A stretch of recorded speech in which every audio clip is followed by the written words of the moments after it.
don't even know they don't even know the history. They don't know what they're saying. There's a legal system for all this. One that you are fucking exploiting. One that you are exploiting heavily right now. Which is why we're fucking out here in the first place, by the way. Coming from someone who graduated from PSU with a history degree, it's actually frightening on how, you know, they say if you don't know your history, you repeat it, and watching people do that to other people. Just because of what they decide to do with their life. What are some of those interactions that you're... So a lot of times someone of color, black, Hispanic, Asian, come up to the fence and directly want to talk to me. Hey, what do you think about George Floyd? What do you think about what happened about this? I go to the fence, someone white comes up, F the police, don't talk to him. That was the most bizarre thing because I could see it coming. I even had a young African American girl tell me, why is it you guys aren't talking to us? I said, honestly, this is now the 23rd day of doing it. Every time I try to have a conversation with someone that looks like me, someone white comes up and blocks them and tells them not to talk. And then right when I said that, this white girl popped right in front of her. She said, he just said that was going to happen. I said, told you. I told you. She looked at the girl and said, why'd you do that? And I straight up, I said, you know, I've been called the N-word. She's been called the N-word. Why are you talking to me this way? Why do you feel that she can't speak for herself to me? Why is it that you feel you need to speak for her when we're having a conversation? And she couldn't answer my question. All she said was, someone told me to do it. Someone told me to do it. Someone told me to do it. Someone told me to do it. Someone told me to do it. Gingrich, I know you have a final thought for us. Yeah, look, the number one problem in almost all these cities is George Soros elected left-wing, anti-police, pro-criminal district attorneys who refuse to keep people locked up. Just yesterday, they put somebody back on the street who's wanted for 2 different murders in New York City. You cannot solve this problem, and both Harris and Biden have talked very proudly about what they call progressive district attorneys. Progressive district attorneys are anti-police, pro-criminal, and overwhelmingly elected with George Soros's money, and they're a major cause of the violence we're seeing because they keep putting the violent criminals back on the street. I'm not sure we need to bring George Soros into this. I was going to say you'd get the last word, Speaker. He paid for it. I mean, why can't we discuss the fact that millions of dollars he spent? I agree with Melissa. George Soros doesn't need to be a part of this conversation. Okay. So it's verboten. All right, we're going to.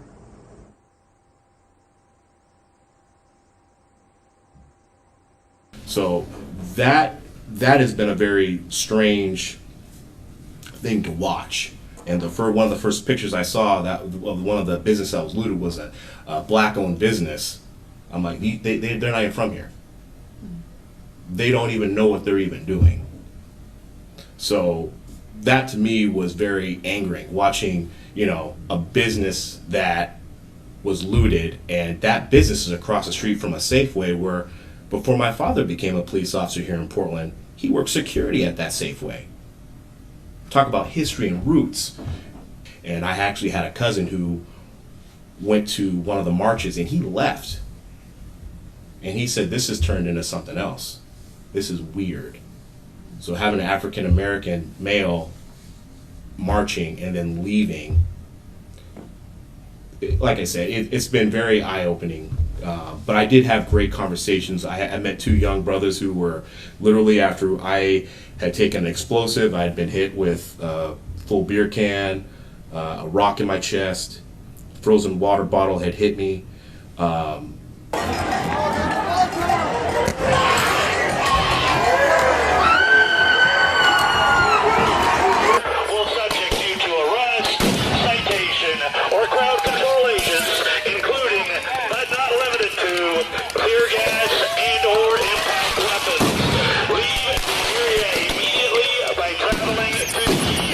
Bit about that experience?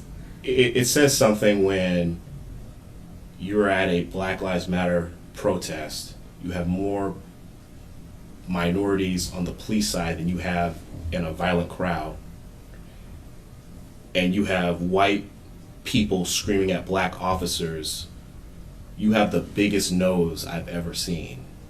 Every town, bring the precinct to the ground. Every city, every town, bring the precinct to the ground. Every city, every town, bring the precinct to the ground. And you hear these things, and you go, where are these people are they gonna say something to this person? No. So, and that's just one example. Having people tell you, what to do with your life, that you need to quit your job, that you need to, you're hurting your community, but they're not a part of the community. Fuck you. Trump has, over 35 rape convictions or sexual harassment assaults, and you have the caucasity to put him on a fucking shirt and parade him around? I'm not Caucasian. Yeah, Trump is a goddamn rapist. Just like Jeffrey Epstein was. Just like Joe Biden is. I don't get him too. And just like him too. Yeah. And you got the nerve to put one on your shirt like he's a fucking...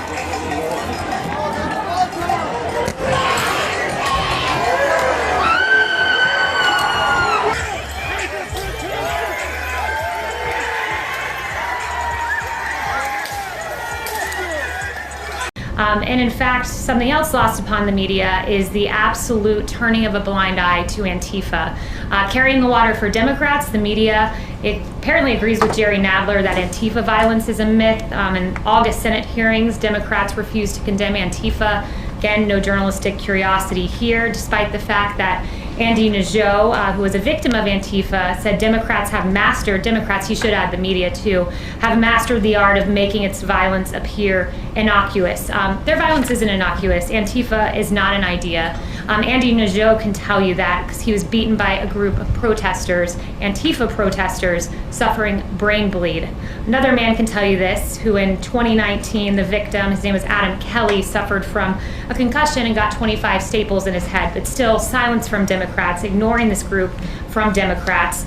And in fact, as we just saw recently, there was a Trump supporter who was killed by a 100% Antifa man. That is how he described himself.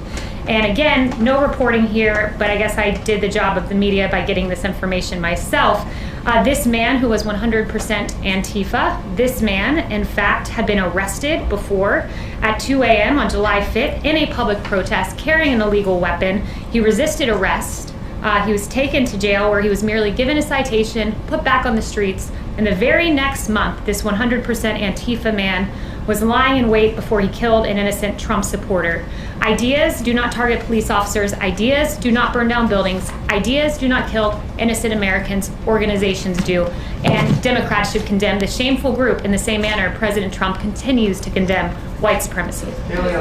Kelly, if I could start off, I'd like to ask you for a definitive and declarative statement without ambiguity or deflection. As the person who speaks for the president, does the president denounce white supremacism and groups that espouse it in all their forms? This has been answered yesterday by the president himself, the day before by the president himself on the debate stage. The president was asked this. He said, sure, 3 times.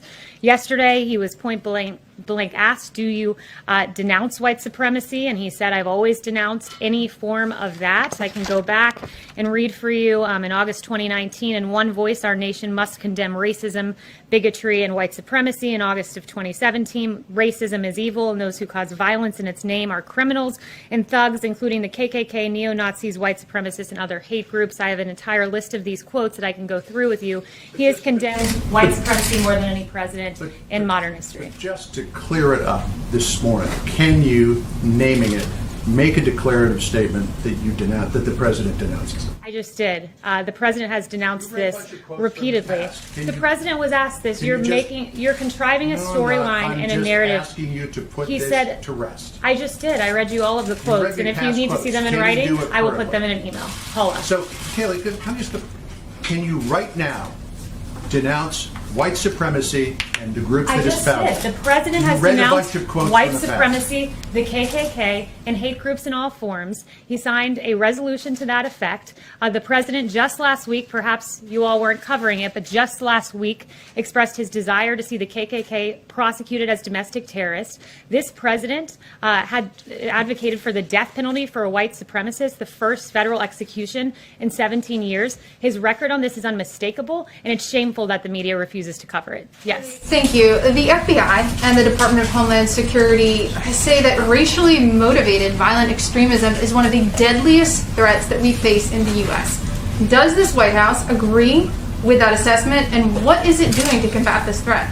The president has done quite a bit to combat this threat. First of all, last week, he also, in addition to saying he wants to prosecute the KKK as domestic terrorists, he said that lynching should be a national hate crime. Again, I think there's no stronger signal that you can send than advocating for the execution of a white supremacist, the first time there's been a federal execution in 17 years. He's been unmistakable. Is different than actually doing it. He's continually condemned it, and it is really... The record on this, it is really... is mixed. He has condemned it is it, not he's mixed in the equivocated at slightest. times. He said he didn't want to acknowledge it or address it. His record is very mixed on this issue. His record is not mixed in the slightest. And when you go back in history, you can see that history right here. when you go back We have in this history, you quote. can see that It's Jesse mixed. Jackson It's has mixed. praised the president as someone who served underserved communities. This president with Mar-a-Lago, it was the first Palm Beach club open to African Americans and Jews. And in fact, His record is mixed. He has he not was been praised. consistent on the issue He of has white been supremacy. So I'm asking you, what has this consistent. White House And it done is quite to shameful. combat It is what the quite FBI shameful. says is Let one me of the speak, Paula. deadliest threats Paula, in this country? We're not having a debate on a cable news network. You're right now. You need to saying let that he me finish. condemns it. I have his record right here. It's You need mixed. to let me finish. His record It's is mixed. quite funny that the media goes haywire about interrupting in debates and then chooses to pursue that very same tactic themselves. This is a White House briefing. You ask a question and you give me time to answer.